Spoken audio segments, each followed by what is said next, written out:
welcome back to my YouTube channels, Nanay. For today ay i-share ko sa inyo kung magkano aking kita for 2 months being as a reseller sa online.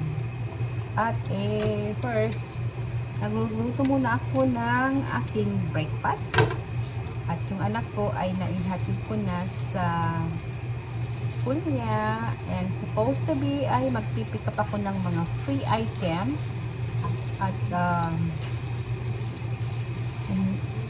at yung gusto ko sanang bilhin na yung mga items na aking i-release, pero nag-stop muna ako for I think 2 days kasi nga ang mahal-mahal ng gasolina at kaya naghina-hina ako magpipick up ng mga items na aking i-resell from sa mga lugar, sa mga bahay-bahay. At last week marami akong na-pick up na mga free na aking i-resell at aking ipapadala sa Pilipinas. Ang aking breakfast ay bacon at saka egg kasi nag-craving ako ng bacon. Ang tagal ko hindi kumain ng bacon kasi nga iniiwasan kong kumain ng mga mamamantika. Ayan, so at ang dami-daming mga trabaho muna dito sa bahay. Mamaya muna ako maglalagay sa aking online store, maglagay sa listing at kakain muna ako yung coffee. Yan, ito yung coffee.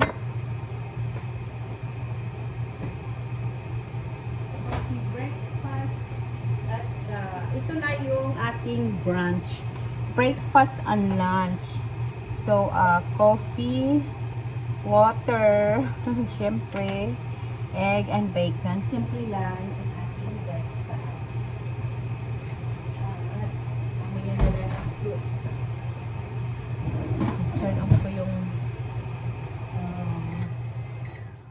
so, ang aking kita for 2 months na aking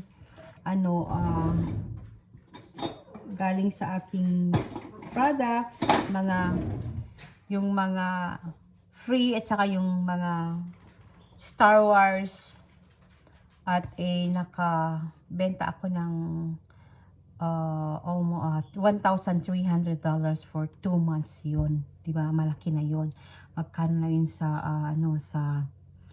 pesos. So, it's really working yung aking business sa online. At ang products ko ay wala pang 500 items.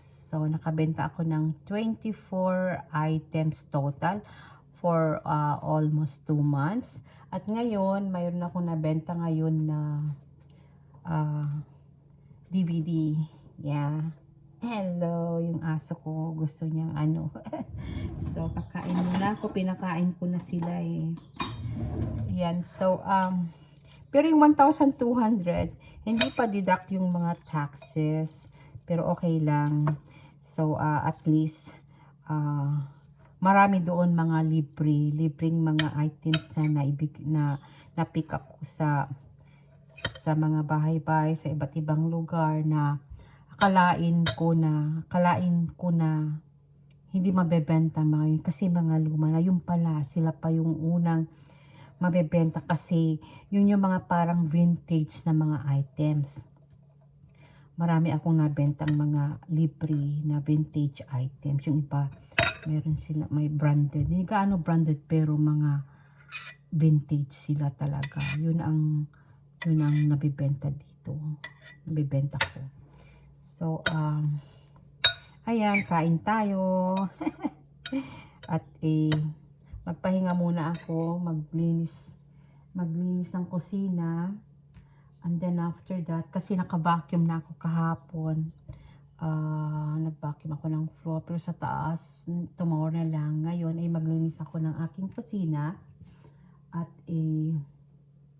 after the pahinga, mag-listing ako siguro mga 5 lang. Nakalisting ako ng isa kanina lang.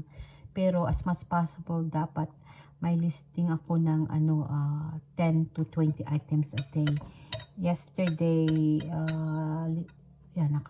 lima lang yesterday kasi I was pagod. So, nag-day off naman ako sa aking online store. So, maganda ang aking business kasi nga, wala akong amo, ako yung amo, ako lahat, yung window shopping, yung mag-pick up ng items, yung lahat-lahat ay sa akin. So, pag mga siguro mga more than 2,000 na yung aking items, siguro kailan ko na ng assistance niyan kasi nga dapat may magpicture, may maglagay ng price, ganun. So, actually, dalawang platform lang ang aking ginagamit, but more on yung yung eBay ko ang aking minamasteral kasi doon ako maraming kita sa yung marketplace. At yung isang platform ko, pinag-aaralan ko muna kasi nga wala akong nabibenta doon. Hindi ko alam bakit wala akong nabibenta. So, ang gagawin ko, pag-aaralan ko paano ko ibenta yun from sa isang platform ko na automatic na papuntahan kasi meron pero sabi nila meron daw akong magda-download ng app pero yun ay may bayad. So, chichikin ko kung magkano yung bayad ng monthly yun para automatic na malilis lahat ng mga items ko kung anong meron ako sa isang platform ay mapupunta sa tatlong platform. Pero hinahinay muna. So, kuha muna ako ng isang platform. Tingnan ko kung how is it going ba. At pag dami na, mga 1,000 to 2,000, at i-offer ko ng worldwide na. Kasi dito international dito sa amin. At I think sa Canada din yata. Kasali yun. So, ang items ko is almost 500 items. More on yung mga Star Wars, mga vintage mga Star Wars, saka G.I. Joe. Mayroon akong G.I. Joe na isang box na aking nilalagay sa listing. Hindi pa ako tapos. At after that, pag nailagay ko na sa listing at mag-upgrade ako ng aking storage office. At yung sa love, marami pa kasing mga damit doon na aking idodonate at aking ipapadala sa Pilipinas. At kailangan ko magpadala sa Pilipinas at least 3 to 5 boxes. Mahal kasi ang padala ngayon. Yun yung mga luma naming mga gamit, mga damit, more on damit ng anak ko na ang gaganda pa na yun ay mga branded. Marami na akong na-donate, so magpapadala din ako sa Pilipinas para sa kamag-anak. At ito ay Tuesday ngayon dito as first day of school kasi kahapon holiday. At umiinit na pero sa gabi maganda, perfect weather pa sa gabi. At pero sa hapon na sobrang init na dito sa amin. At ang aircon ay 24 hours ang on ang aircon kasi nga mainit na dito sa amin. So, for now, that's it muna ang aking share sa inyo. At please like, share, and subscribe. Thank you!